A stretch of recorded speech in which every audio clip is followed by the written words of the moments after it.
Hello, everybody. I will be presenting today on the film Farewell, My Concubine, specifically the character of Dieyi. So this presentation is going to be called Constructing Dieyi, Negotiating Identity and Reality Through the Lens of Jingju in Farewell, My Concubine. And my name is Ian Smith. So the overview for this presentation, going to begin with an introduction, my main question and thinking of exploring Farewell, My Concubine, then do some background on Nandan in Jingju, naturally touch on Mei Lanfang, one of the most important Dan actors ever, then briefly talk more generally about gender perceptions in Jingju. This is all to connect towards how the character Chang Dieyi is portrayed in Farewell, My Concubine. We'll also discuss the political context in which the character of Chang Dieyi exists in the film, and conclude on who is Chang Dieyi, essentially trying to locate an identity for Dieyi. So to begin, the introduction. So today, especially just in contemporary times, Jingju presents especially a hotbed for debate over the space and conceptualization of Nandan performers.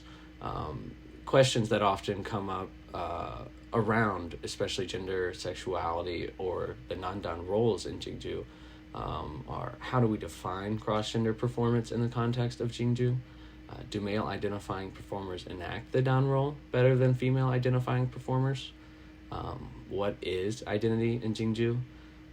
And maybe one of the most pointed explorations of Jingju performance, and especially the possibility of gender alternative modes of presentation and sexuality, is in Chen Kaige's Farewell, My Concubine. And as you can see on the right, these are the two main characters of Farewell, My Concubine, Dieyi and his stage partner Xiaolo. This is later in their life. So the main question I'll be exploring basically begins with: throughout Farewell, My Concubine, we're watching as the Jingju performer Chang Dieyi struggles with and negotiates his own identity, as he's assigned from a very young age the stage role as a Nandan performer. So specifically the concubine in the play Farewell, My Concubine. So he is assigned this role as this female character. Dieyi consistently struggles with his identity throughout the lens of this concubine, viewing his reality as his stage role. Both on and off stage, he is this character. And it bleeds into his entire life, including through several political revolutions that he experiences. So overall, the question is, in Farewell, My Concubine, how is Dieyi's gender and sexuality formulated and challenged over the course of his life? And who is Dieyi by the end of the film? So to begin, a little history of Nandan in Jingju. So in 1723, the Yongzheng emperor of the Qing dynasty banned female performers from court. And what this meant is that Nandan performers would enter the Qing court. At the beginning, especially eunuchs, but because women were not allowed in the court as actresses anymore, it basically led for the reintroduction of male performers playing female characters, and it became exclusively a male-dominated field. Post-Qing ban, male Dan performers would also act as the former female actresses had in the court, which is as courtesans when they were off stage. Later on in the Qing period, outside of the court, the leading authority was the Actors Guild. And even in the Actors Guild, while you had famous Jingju stars who played Dan roles, Dan was consistently discriminated upon because of this perceived feminization of the men playing these characters.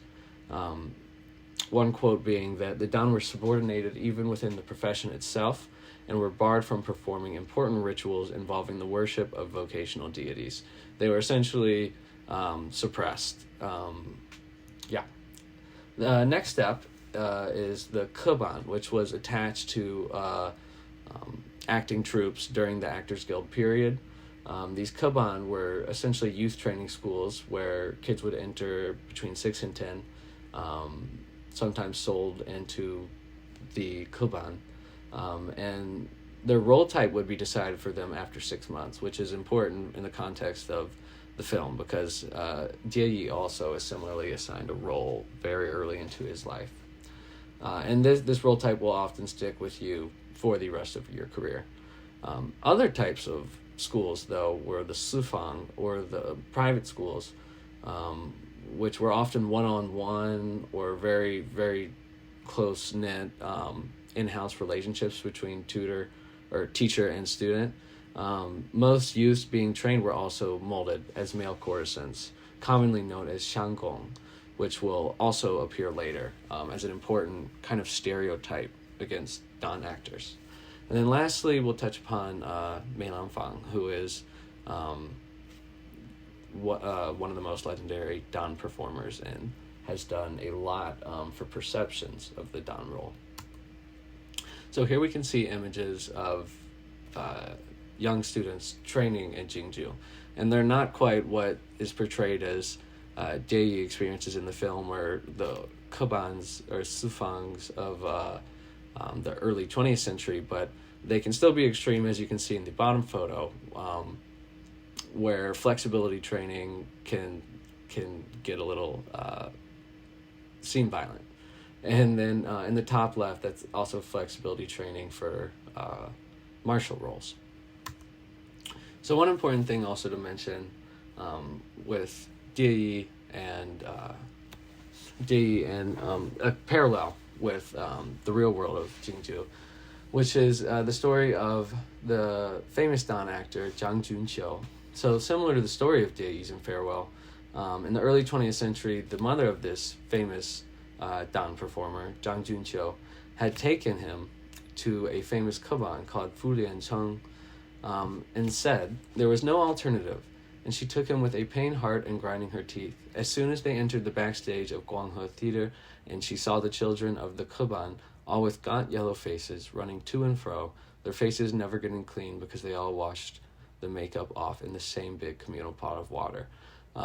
So these Kobans were always perceived as being either rather dangerous for the students or non-hygienic or extreme. And with relation to Dan actors, after even going through this schooling, being selected as a Dan actor for the rest of their career, especially performers who were more of the youthful appearing, played Huadan roles, they would often have a very short stage life and would retire in their 30s. But this left them to only being able to raise and train future xianggong, these young male Dan actors, to become their main source of income when they reach the middle age. And so these xianggong would often act as both performers and courtesans. So when talking about Mei Lanfang, one important thing to account for is Mei Lanfang's reputation. Known as one of the four great Dan, maintains the reputation as one of, if not the best Jingju performer with regard to the Dan role. One really highly significant thing that Mei did was tour the U.S. in 1930, which left a lasting impression. Mei also joined the CCP in 1959 and served as the director of the China-Beijing Opera Theater since 1949. So with regard to significance for Nandan, especially during Republican China, Mei served as a national icon, basically transforming Jingju into Guoju, or national drama. And this helped to attract new audience for Jingju and Chinese culture, both abroad and in China. It also facilitated the bettering of international relations, such as U.S. and China relations during the 1930s tour. So in becoming a national icon and transforming Jingju into Guoju, Mei Lanfang had developed new techniques, aesthetics, and works for the Dan role type, and refining and raising non-Dan roles to prominence. So during this Republican period, these are images of Mei Lanfang here. During the Republican period, May had essentially elevated the Don role type, although it still faced stigmatization at certain periods. This is a quote about May. Beginning with his onstage image, particularly his innovations in the visual presentation of the female characters, or Don characters, May's success is located at popularizing new and seductive images of traditional Chinese femininity within the context of changes in theater construction and shifts in the gendering of urban public space. So May can potentially be said to have transformed the way that gender is perceived in public spaces, such as the Jingju Theater. When talking more briefly about gender in Jingju, Nandan is, of course, the most controversial, has often been referred to as a copying art or reproducing female traits. But instead, Jingju does not really perform genders in like a kind of mimetic reproduction. It more so does as a stylistic or stylization and abstraction of reality. Jingju inherently requires separating reality and representation because of how symbolic so much of Jingju performance is, as opposed to realistic. Jingju can often be viewed as the stage as a space for the realm of representation, and this is highly important for Nandan, where you can disassociate your identity or your place outside the stage, and on the stage you can perform something completely different and represent yourself in a totally different way. And most Chinese theater historians point to Beijing as the arrival of a lot of really famous male Don performers, especially in the end of the 18th century. Throughout the rest of the dynasty in the Republican period, the Don basically went through this rise and then fall. So Dan to Laosheng popularity, and then Dan came back as very popular. But through this entire period, men did consistently perform these roles, as opposed to allowing females into the Jingju stage. One important thing can be referencing Nandan as a cultural obsession of the Chinese, which with reference that basically gives Nandan this specific stereotyping or connotation, where it leaves a lot of abstract room for essentially interpretation on the stage. What is a Nandan portraying, or what is the identity of the Nandan? It has become a hot topic. The Don's image carried connotations of deviance, immoral indulgence, and commercialism, though when referenced in the older context. So while now it is more accepted and more of a positive debate, previously it was perceived as immoral, essentially. So this is Dieyi and Farewell My Concubine. When talking about Dieyi, he was raised in a brothel as a girl, sold to a Jingju company, as well as into their kuban. He was forced to assume the role type of a Don by his master, and conformed to this character role of the concubine in the play also titled Farewell My Concubine.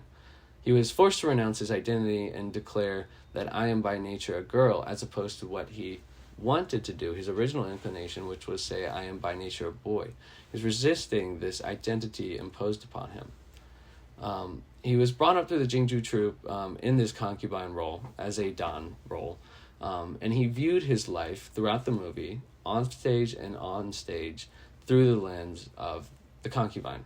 This included his relationship with his stage partner, Xiaolo, which always remained rather ambiguous to Xiaolo, but to Dieyi, he was viewing Xiaolo like he did on the stage. One quote is that in Xiaolo's eyes, Dieyi's unwillingness to distinguish between the two has rendered him unfit for the harsh reality of modern life.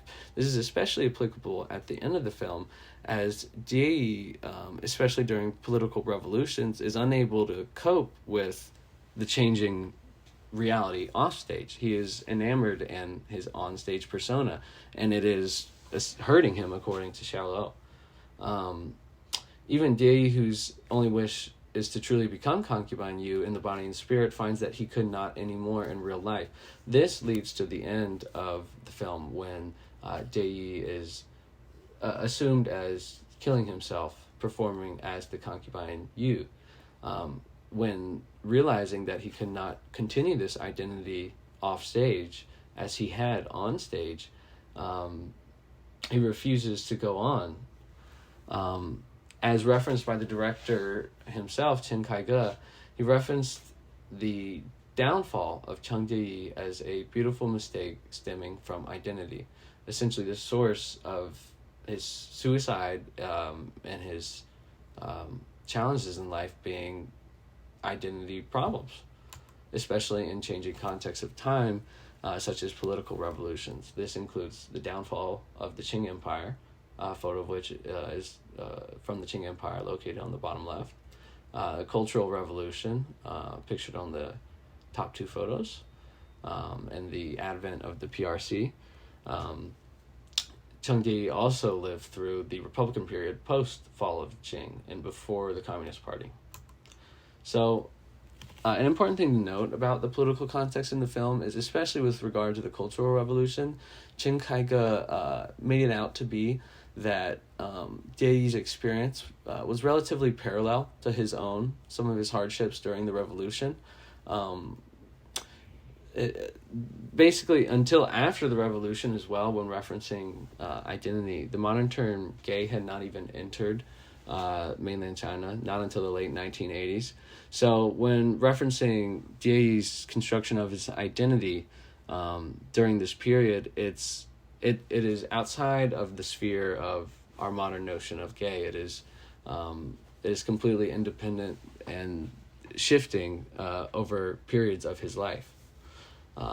As one quote says, unfortunately for Dieyi, he also lives through such rapid and intense social and political changes that previous categories of sexual subjectivity, those that precede the emergence of gay identity, are also slipping into irrelevance right in front of his eyes. So to conclude, who is Dieyi? Dieyi signifies a historically specific way of being that must disappear for a modern subject position like gay to emerge. So essentially, Dieyi cannot be identified in any modern terms of identity, because as he grows old, experiencing the fall of the Qing dynasty, the Republican period, the advent of the CCP and the Cultural Revolution, he's constantly negotiating his own gender and sexual identity with the common social conceptions around him. It is always changing. There is not this notion of gay yet. That does not emerge until basically the problems that Dieyi has experienced have ended.